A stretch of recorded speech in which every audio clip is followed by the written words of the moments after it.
Nós queremos saudar aqueles que nos acompanham pela internet nessa manhã, que acompanham as nossas séries de exposições. Esse é um momento muito importante também da liturgia, do culto que nós prestamos a Deus, onde a palavra de Deus ela é central no culto que nós oferecemos ao nosso Senhor. Essa é a nossa concepção, esta é a forma presbiteriana, reformada, de cultuarmos a Deus, em espírito e em verdade, culto cristocêntrico, racional, que aponta para a pessoa de Deus, de Cristo, e centrado na sua palavra. E nós queremos fazer isso nessa manhã com a graça de Deus. Eu convido vocês a abrirem então a Escritura na carta de Paulo aos Efésios, capítulo 5, e hoje nós faremos a leitura dos versos 18 a 21. Efésios capítulo 5, versos 18, 19, 20 e 21. Dando sequência à nossa série de mensagens. Eu creio que depois de hoje nós teremos mais umas quatro mensagens, 4 sermões, e nós encerramos esta epístola. Diz assim a palavra inerrante de Deus: E não vos embriagueis com vinho, no qual há dissolução, mas enchei-vos do Espírito, falando entre vós com salmos, entoando e louvando de coração ao Senhor, com hinos e cânticos espirituais, dando sempre graças por tudo a nosso Deus e Pai, em nome de nosso Senhor Jesus Cristo, sujeitando-vos uns aos outros no temor de Cristo. Até aqui, a leitura do texto.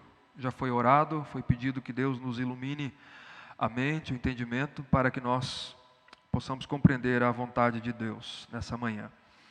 Irmãos, nós chegamos a um texto muito importante da epístola na nossa série a respeito da igreja. É o tema da nossa série. Paulo, desde o capítulo 4, ele vem aplicando as verdades ensinadas, as grandes doutrinas dos 3 primeiros capítulos, aplicando essas verdades à vida da igreja. E quando nós chegamos no verso 22 e 24 do capítulo 4, Paulo usou aquela figura do trocar de roupas para falar da vida cristã. E a partir disso, do verso 25 até o capítulo 5, verso 17, que foi o último sermão, ele começou a aplicar essa metáfora nas diversas áreas da vida cristã, em uma série de exemplos práticos, concretos, em contrastes. Vocês perceberam os contrastes, né? Nos quais essa dinâmica de despir-se, renovar-se a mente com a palavra de Deus e vestir-se do novo homem deveria acontecer. Então, até aqui vocês verificaram, nós estudamos 7 exemplos práticos. Deixem a mentira, mas falem a verdade. Segundo, verso 26 e 27. Irai-vos, mas não pequem. Terceiro, aquele que furtava, não furte mais, antes trabalhe e contribua com aqueles que necessitam. Quarto, não saia da vossa boca nenhuma palavra torpe, mas unicamente a que for boa para a edificação.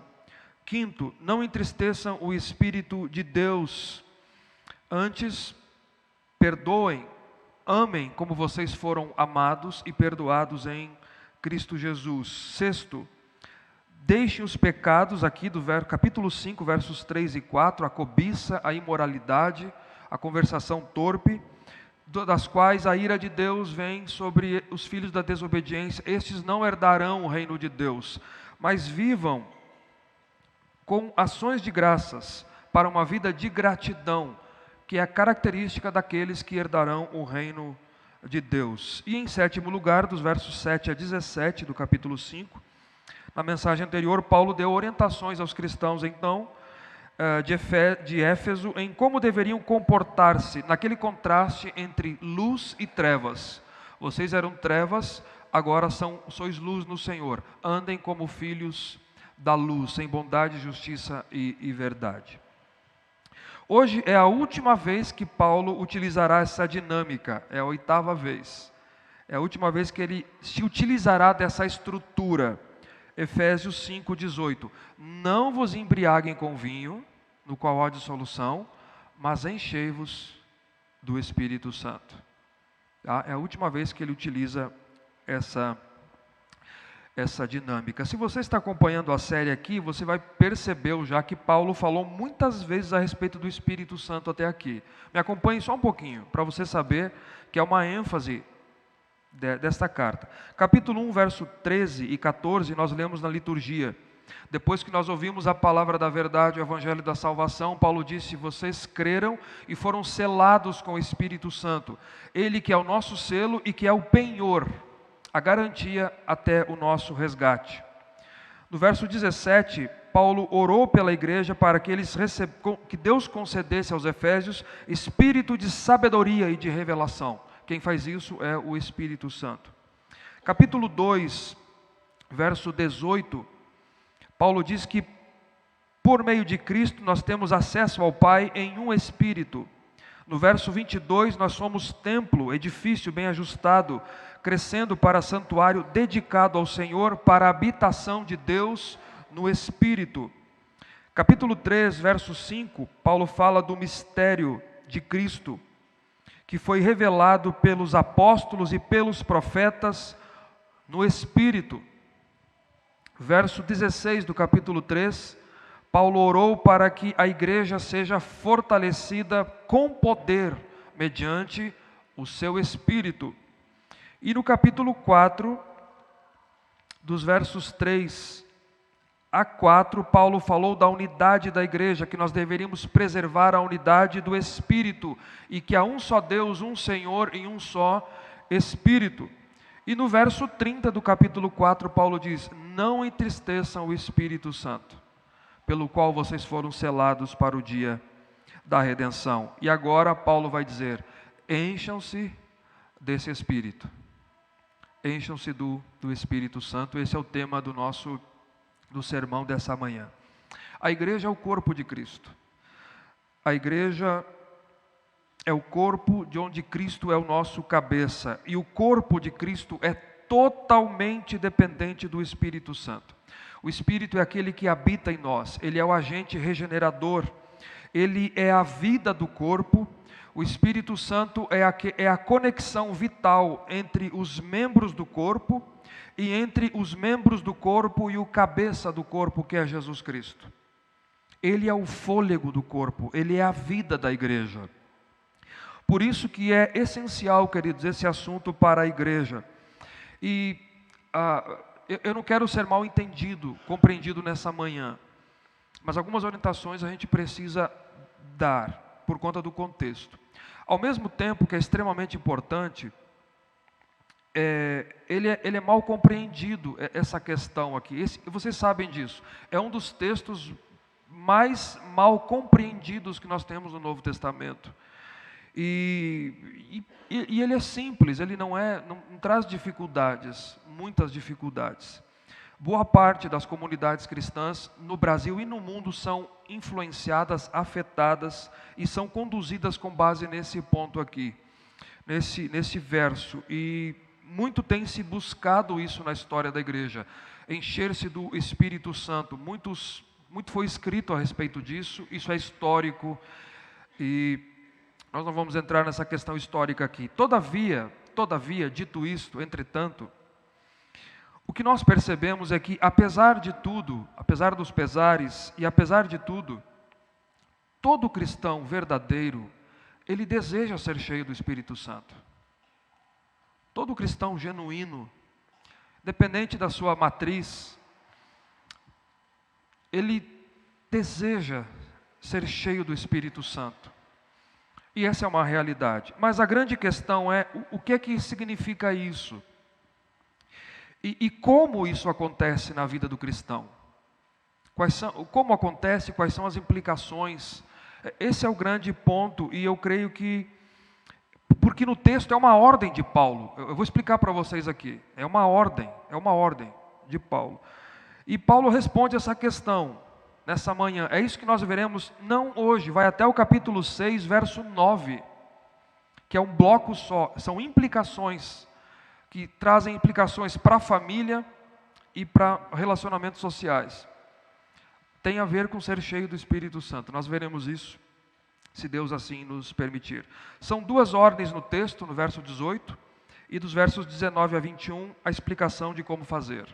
Tá? Essa é a estrutura desses versos aqui. Vamos para a primeira ordem, então, está aí no verso 18, na parte A. Paulo diz assim: e não vos embriagueis com vinho, no qual há dissolução.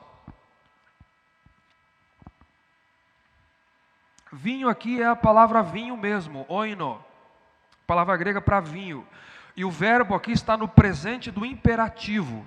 Você sabe o que é imperativo? É uma ordem, tipo, não matarás, não furtarás. Isso é uma ordem, está nesse tempo, nesse modo, no presente do imperativo. E é claro que o que está sendo proibido aqui não é o uso do vinho, mas é a embriaguez com o vinho, tá? Então, não é o uso, mas é o abuso, certo? É o abuso. Não vos embriagueis com o vinho, no qual há dissolução. Ele leva à devassidão, leva à dissolução, à lascívia, ao erro, à inutilidade, à conduta vergonhosa. Não somente o vinho, mas aqui representa toda a substância que nos entorpece e que entorpece a mente humana. Exemplo, você veja o comportamento de pessoas que o foco é esse da sociedade. Vamos aguardar o fim de semana para nos embriagar. Esse é o foco das pessoas hoje, sem Cristo, né? Suas palavras, suas ações agem de maneira diferente do normal, porque são guiadas pelo álcool. Uma vida controlada está sob o efeito do álcool. Por isso que elas mudam a maneira de falar, o que dizer, como se comportar, como caminhar, como andar, para algo ruim, para algo mal, que afeta a família e afeta a sociedade. Não é verdade? Então, e o resultado é dissolução. O resultado é devassidão. Hoje, para explicar um pouco do contexto, não é muito diferente da época que Paulo escreveu. As pessoas na época de Paulo se utilizavam do álcool para embriagar-se também, mas também para entrar em comunhão com os falsos deuses. Isso aqui era contextual na época, em Éfeso também existia isso. Existiam os templos pagãos, onde haviam festas pagãs que eram regadas a álcool. A bebida alcoólica era uma forma de adoração também. Era uma forma de adoração, por exemplo, ao deus Dionísio, ou o deus Baco, deus pagão, o falso deus Baco, que é deus do vinho. Não é isso que dizem a respeito de Bento Gonçalves? O deus Baco, o deus do vinho. Na época existia isso, onde os adoradores iam ao templo, se embriagavam e cometiam uma série de absurdos. As festas a Baco ou a Dionísio eram regadas pela embriaguez e por orgias dionisíacas. Era assim que eles se entregavam, e eles se entregavam à imoralidade. Os efésios sabiam disso. E Paulo ordena: não vos embriagueis com o vinho no qual há dissolução. Qual é o ponto aqui? Peguem esse ponto. É que a pessoa embriagada, ela está sob o efeito, sob a influência do álcool, e ela é então controlada por essa substância, que a conduz a fazer ou a se comportar-se vergonhosamente. Embriagar-se é estar sob o efeito do vinho, é ser guiada pelo vinho, pelo abuso do vinho, controlada pela bebida alcoólica, e essa pessoa perde o domínio próprio. E o verso 17 anterior, o contexto nos orienta, né? Não vos torneis insensatos, mas procurem compreender qual é a vontade do Senhor. Qual é a vontade do Senhor, então? Encha-se do Espírito. Não vos embriaguem com vinho, no qual há dissolução, mas encham-se do Espírito. Que é o contraste, que é a segunda ordem. Mas aqui a gente não deve ver assim como... não é uma comparação com os alcoólatras da época e os idólatras da época, para Paulo dizer, semelhante a eles, encha-se do Espírito, porque Paulo está condenando essa prática que havia na época deles. O contraste, veja o mas aí no verso 18 ainda, essa conjunção, ele faz esse contraste. O que é que significa então, na segunda ordem de Paulo, enchei-vos do Espírito Santo? É o cristão estar sob o efeito, não vos embriaguem com vinho, mas enchei-vos do Espírito. É o cristão que está sobre o efeito, sobre a influência, sob o controle do Espírito Santo na sua vida. Esse é o contraste bíblico. Tá? Eu sei que há uma série de concepções a respeito disso, mas é isso que os textos estão dizendo. Há uma diferença, é que o embriagado, ele perde o domínio próprio, e ele se entrega àquilo que é mal. Mas quem é cheio do Espírito não perde o controle, porque o fruto do Espírito é domínio próprio. Ninguém que é cheio do Espírito perde o controle. O fruto do Espírito é domínio próprio. Ninguém que é cheio do Espírito enlouquece. Assim, porque essa é a ideia que as pessoas têm, né? Como é que vive o embriagado? Não é essa a comparação de Paulo. Ele vive meio que balançando, meio que caindo, e aí cheio do Espírito, então eu tenho que sair balançando, caindo. Não é essa a comparação. Não é essa. A ideia é que ou você é controlado pelo álcool, as suas atitudes também, ou você é controlado e dirigido pelo Espírito Santo, e as suas atitudes também. Certo? Ninguém que é cheio do Espírito perde o controle de si mesmo.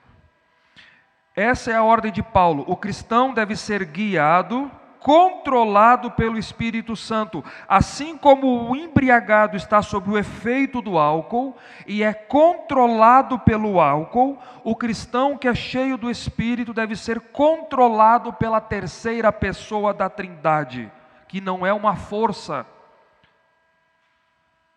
que não é uma energia. E é daí que vem a ideia. Eu disse para vocês que eu queria explicar, porque a gente precisa entender, nós estamos num contexto. É daí que vem a ideia do, quando você vê, receba, receba. A ideia que o Espírito é uma força, é uma energia como um copo que você enche e aquilo... Não, ele é uma pessoa coigual, coeterno, consubstancial com o Pai, com os mesmos atributos do Pai e do Filho. Ele se entristece quando nós pecamos contra Ele. Ele é uma personalidade e nós devemos ser então controlados pela terceira pessoa da Trindade, no pensar, no falar, no sentir, no agir, nos comportarmos. A sequência do bloco vai mostrar isso da carta de Paulo. Depois ele vai falar as mulheres em relação aos maridos, os filhos em relação aos pais, os pais em relação aos filhos, os homens em relação às mulheres, e o patrão em relação ao empregado, o empregado em relação ao patrão. Tá? Portanto, num primeiro entendimento, um cristão cheio do Espírito é alguém que tem a vida controlada, guiada pelo Espírito Santo, de modo que as suas ações, palavras, escolhas manifestem a direção do Espírito, a vontade do Espírito, que está expressa na palavra de Deus, inspirada pelo próprio Espírito Santo de Deus. Aliás, nós lemos na liturgia a passagem paralela de Colossenses, capítulo 3, verso 16. Habite ricamente em vós a palavra de Cristo. Você quer ser cheio do Espírito? Habite ricamente em vós a palavra de Cristo. E Paulo, em Colossenses, dá a sequência, que é a sequência aqui também. Instruí-vos, aconselhai-vos mutuamente com toda a sabedoria, louvando a Deus com salmos, com hinos, com cânticos espirituais e com gratidão em vosso coração. Nessa passagem, Paulo nos orienta a isso. E ele nos mostra a relação existente e harmoniosa entre a palavra de Cristo e o Espírito Santo que nos fala e nos guia pela palavra. Essa relação de harmonia que há. O Espírito Santo, queridos, é a terceira pessoa da Trindade, eu já disse isso. É isso que nós precisamos, ser controlados pela terceira pessoa da Trindade. E não pelo mosto, e não pelo vinho, e não por nós mesmos. Nós lemos na liturgia Gálatas 5, verso 22 a 23, que trata do fruto do Espírito na vida do cristão. Se você percebeu os termos que Paulo utiliza, verso 16 de Gálatas 5, andai no Espírito. Verso 18, sejam guiados pelo Espírito. Verso 22, fruto do Espírito. Ele inicia a passagem dizendo, verso 16, andai no Espírito e jamais satisfareis as concupiscências da carne. E ele completa o pensamento no verso 25, se vivemos no Espírito, andemos também no Espírito. Andemos também no Espírito. Uma vida dirigida, controlada, sob a influência direta do Espírito Santo.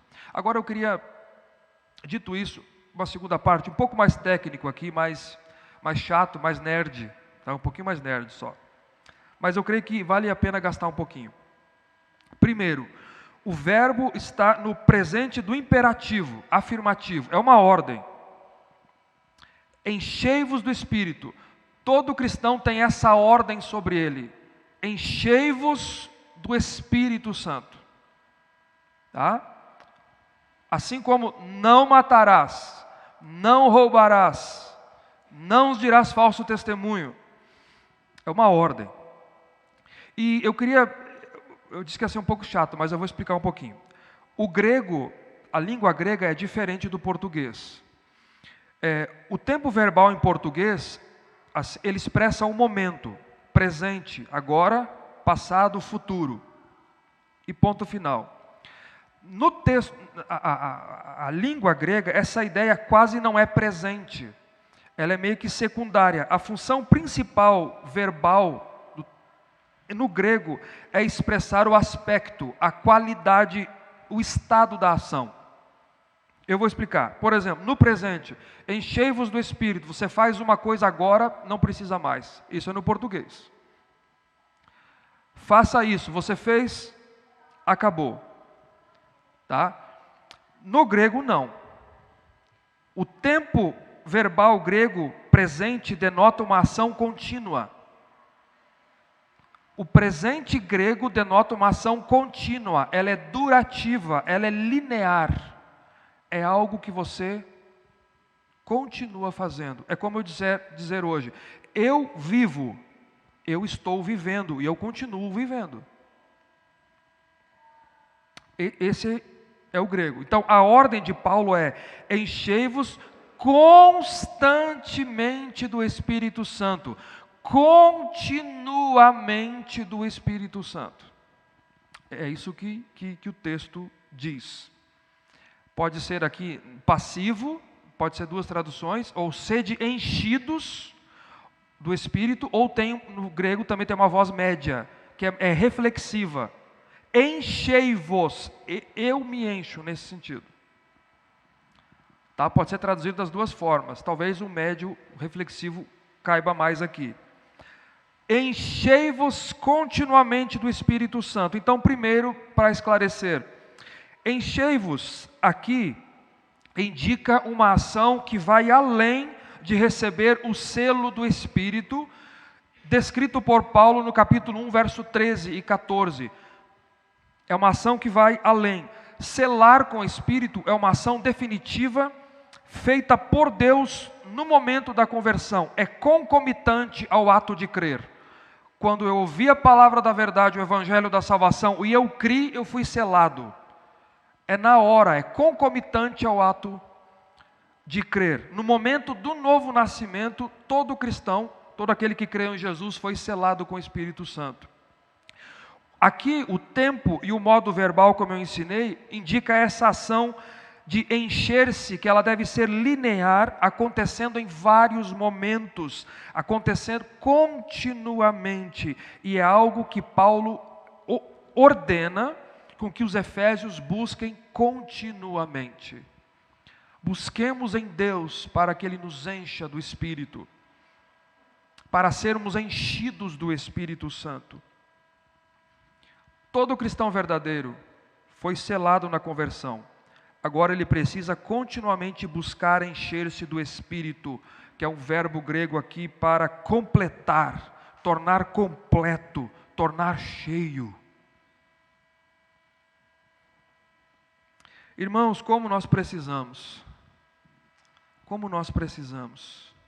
como dependemos da obra do Espírito Santo na nossa vida, como a igreja necessita do Espírito Santo. O Espírito é o fôlego da igreja, é a vida da igreja, é o agente regenerador, é o transformador, aquele que guia, aquele que conduz a igreja, aquele que inspira, que nos enche, que nos conduz a uma vida santa diante de Deus.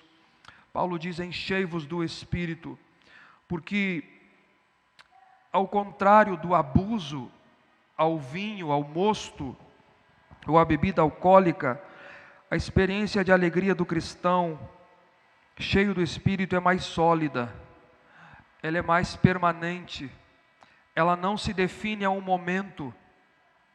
Perceberam? Ser cheio do Espírito não se define apenas por um ato, é uma vida com Deus, é uma experiência contínua, e ela é permanente, e ela é sólida. A pessoa sob o efeito do álcool, ela fala um monte de coisa, talvez se sente alegre no momento e amanhã passa. Mas quem é cheio do Espírito Santo continua, permanece. É sólido, é permanente. E a experiência com o Espírito é exultante, é permanente, é edificante. Ficará muito claro na sequência que nos aponta como nos encher do Espírito Santo. Então, é isso que nós veremos dos versos 19 a 21. No verso 18, então, nós temos a ordem: enchei-vos do Espírito. Versos 19 a 21, como nós devemos cumprir essa ordem, então. Tá? Tá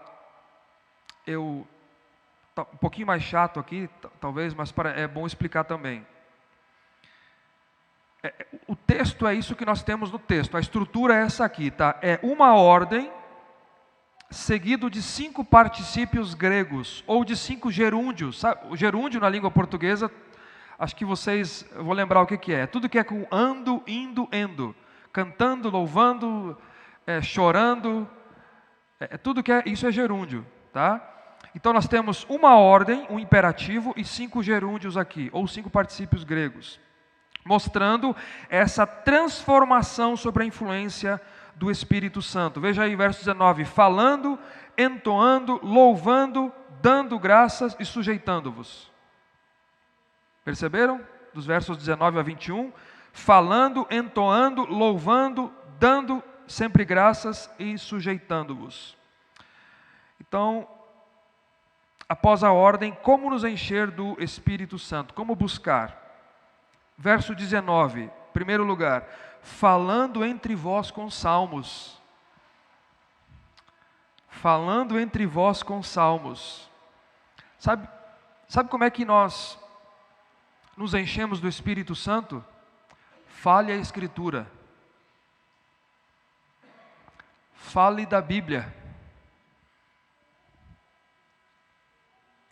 Conversas que edificam. Conversas que trazem edificação e que têm como base a palavra de Deus, que falem da grandeza de Deus, do poder de Deus, dos feitos de Deus. Vocês perceberam aqui, entre vós? Verso 19, falando entre vós, porque isso acontece no contexto de comunidade, no contexto de comunhão, no contexto de sermos igreja, visando a edificação. Os cristãos falando das Escrituras uns aos outros, dos feitos de Deus uns aos outros, da obra redentora de Cristo uns aos outros, dos atributos de Deus, coisas que exaltam a Deus, que dão mérito a Deus, e não o que Paulo disse anteriormente, palavra suja, parvoíce ou chocarrice, mas coisas que edificam. Os salmos do Antigo Testamento, o saltério de Israel, ele trata de coisas que, ele relata experiências do povo de Deus, que tratam diretamente com Deus, ou às vezes tem essa horizontalidade. Os salmos tratam dessa horizontalidade. O problema, queridos, é que às vezes nós nos reunimos, às vezes os cristãos se reúnem para falar de muita coisa, né? Fala do tempo, fala do trabalho, fala mal do governo, mas muito pouco das Escrituras, né? É ou não é verdade? Falamos muito pouco, e Paulo diz, fale salmos. Você quer ser cheio do Espírito Santo? Fale salmos. Você deseja ser enchido ou encher-se do Espírito? Fale das Escrituras, coisas que edificam, que testemunham das maravilhas de Deus, descritas nos salmos de Israel. Coisas edificantes entre vós. Por isso dizemos, e eu sempre relembro, não se isole, não fique sozinho, nunca faça isso, mas se reúna com os irmãos e fale das coisas de Deus. Fale das coisas de Deus. Você será cheia do Espírito Santo. Segundo, verso 19 ainda, entoando e louvando de coração ao Senhor com hinos e cânticos espirituais. Fale salmos, fale a Escritura, mas cante também. Cante a Escritura também. Cante a Bíblia. Entoando e louvando de todo o coração. Alguns aqui veem essas 3 formas de música. Ele fala de salmos, hinos e cânticos espirituais, como se referindo a partes diferentes do saltério, que seria uma referência aos salmos de Israel e partes diferentes dos salmos, diferentes composições do saltério. Outros acham, a maioria acha, que se refere a 3 categorias mais amplas, 3 variedades de canções. De qualquer forma, Paulo diz que nos enchemos do Espírito Santo cantando e louvando a Deus. Todavia, ele diz, cantando e louvando ao Senhor, tá? Eu tenho certeza que isso não vai acontecer, você cantando Sabor de Mel, isso não vai acontecer. Tá? Você quer ser cheio do Espírito Santo e cantar Sabor de Mel, não combina. Tá certo? Porque cantar a Escritura ao Senhor, de coração, em espírito e verdade, de todo o seu coração, e com hinos e cânticos espirituais. E aqui encaixa o que eu disse para vocês. São hinos e cânticos espirituais, cantando a Escritura para a glória de Deus, cantando e salmodiando ao Senhor. Nós nos enchemos do Espírito quando deixamos de focar a atenção em coisas secundárias, do culto, por exemplo. Quando eu desfoco nesse tipo de coisa, quando eu deixo de focar a minha atenção nisso, quando eu foco a minha atenção em Deus, para oferecer uma adoração a Deus sincera, um louvor verdadeiro, em espírito e em verdade, que seja espiritual. O que é espiritual? De acordo com a vontade do Espírito, de acordo com a direção do Espírito. Isso é espiritual, revelada pelo Espírito, em sinceridade a Deus. Nós nos enchemos do Espírito Santo. Queremos ser cheios do Espírito Santo, não é verdade? Todo cristão verdadeiro deseja isso. Falemos e cantemos as Escrituras. Falemos salmos, textos que nos encorajam, textos que nos fortalecem. Cantemos hinos e cânticos espirituais, bíblicos, de todo o nosso coração. Irmãos, cantar é maravilhoso. Cantar é maravilhoso. Cantar na igreja, no culto ao nosso Deus é melhor ainda. Mas cantar deve ser parte da sua vida diária. Cantar ao Senhor, entoar louvores espirituais ao Senhor deve fazer parte da nossa vida diária. Para você ser cheia do Espírito Santo, encher-se do Espírito Santo, use a sua boca para louvar a Deus. Isso lhe encherá de alegria e lhe encherá do Espírito Santo.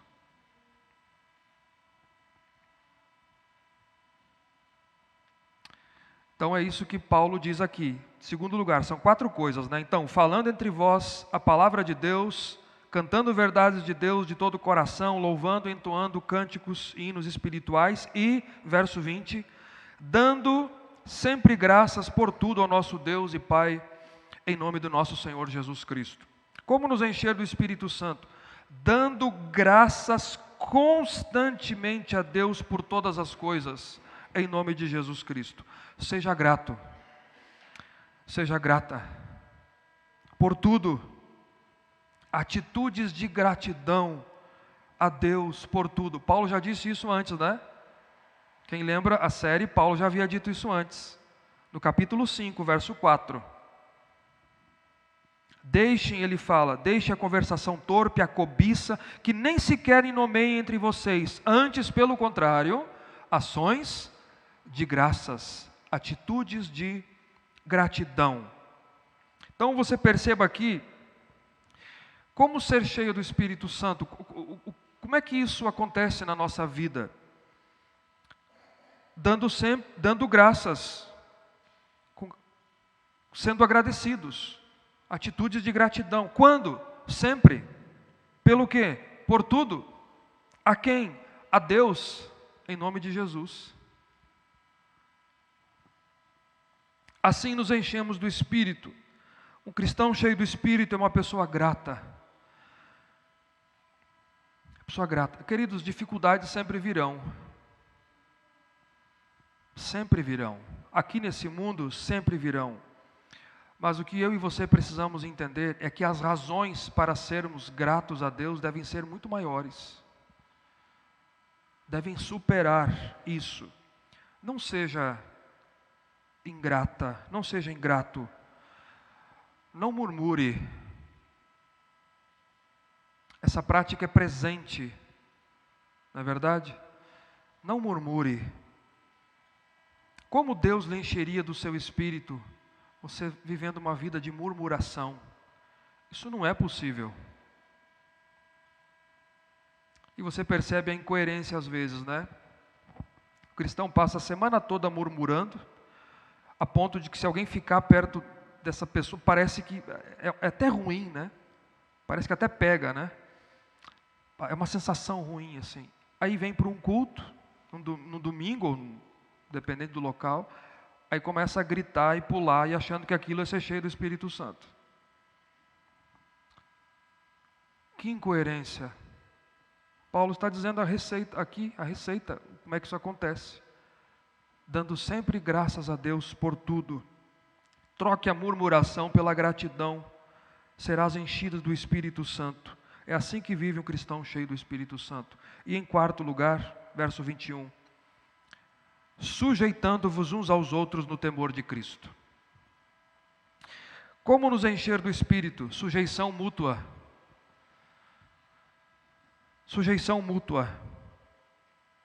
A palavra aqui não indica a sujeição, sujeitando-vos. Nesse contexto, não indica que a pessoa está sob o controle absoluto da outra, mas que ela se coloca voluntariamente, sujeitando a outra. Nós precisamos aprender, queridos, a nos sujeitar uns aos outros, a sermos humildes e fazê-lo no temor de Cristo, diz o apóstolo Paulo aqui. Tem cristão que tem muita dificuldade com isso, e isso é perceptível. É perceptível. Tem dificuldade de sujeição em casa, tem dificuldade de sujeitar-se aos irmãos na igreja. A liderança, então, tem muita dificuldade. Sabe por quê? Porque é cheio de si, às vezes. Precisa de um autoesvaziamento, esvaziar-se. quem faz isso aqui, quem se sujeita, não tem necessidade de querer provar que é melhor do que o outro. Não tem essa necessidade de querer provar que é maior do que o outro, que é melhor do que o outro. Porque um se sujeitando ao outro, essa sujeição mútua, quem que é maior? Ninguém, é Cristo. É Cristo. Se sujeite. Alguém se enche do Espírito Santo quando serve, quando se esvazia. Nós temos que entender que o que Deus estabeleceu, que ninguém é maior do que ninguém, ninguém é melhor do que ninguém, mas que existem funções diferentes. Funções diferentes diante de Deus. E você vai perceber agora, é muito importante, o verso 21 introduz a próxima sessão, a sequência desse bloco. Na sequência, Paulo vai dar 3 exemplos práticos de sujeição mútua. Verso 22 a 33, entre marido e esposa. A esposa se sujeita ao marido, mas o marido ama a esposa. Essa é a sujeição do marido. Ele ama como Cristo amou a igreja. Segundo, capítulo 6, versos 1 a 4. Os filhos se sujeitam aos pais, mas os pais ensinam aos filhos. Os pais encaminham os filhos. E dos versos 5 a 9, entre servos e senhores ou patrões e empregados. Sujeitando-vos uns aos outros no temor de Cristo. Paulo aplica essa instrução nas diversas relações como uma busca do enchimento do Espírito Santo. Como nos encher do Espírito Santo? Porque estas relações aqui dizem se seremos mais ou menos cheios do Espírito Santo. É a maneira pela qual nós nos enchemos do Espírito, é vivermos corretamente nessas relações, nessa sujeição mútua. E percebo que isso diz respeito à nossa espiritualidade. Isso vai ficar para o próximo domingo, se Deus quiser. Queridos, esse é o ponto. Deus nos ordena que nos enchemos do Espírito de Deus, do Espírito Santo de Deus, em uma vida guiada pelo Espírito, controlada pela terceira pessoa da Trindade. Como? Falando entre vós com salmos, entoando e louvando de coração ao Senhor com hinos e cânticos espirituais, dando sempre graças a Deus, em nome de Jesus, por tudo e sujeitando-nos uns aos outros no temor de Cristo. De maneira que as nossas ações, palavras e escolhas manifestem a vontade do Espírito Santo, a direção do Espírito na nossa vida. Você é uma cristã, você é um cristão verdadeiro. A pergunta é: o quanto você deseja encher-se do Espírito Santo? Essa é a pergunta que eu gostaria de deixar nessa manhã. O quanto você deseja encher-se do Espírito Santo? Só que para isso nós precisamos estar dispostos a buscar a Deus, a nos esvaziar de nós mesmos e a nos revestir de atitudes que glorificam a Deus. Para ter a plenitude do Espírito, você precisa renunciar a algumas coisas e viver de maneira diferente, dessa forma que Paulo nos orienta aqui. Dessa forma que Paulo nos orienta aqui. Mas nessa manhã nós podemos buscar isso em Cristo. Cristo é aquele que nos enche do seu Espírito. E nós temos esta oportunidade de buscar isso no Senhor, para vivermos de fato uma vida cheia de Deus, da plenitude do Espírito Santo de Deus, e que isso irradie, se manifeste em todos os nossos relacionamentos e comportamentos. Que Deus nos abençoe, que Deus nos ajude. Fiquemos em pé.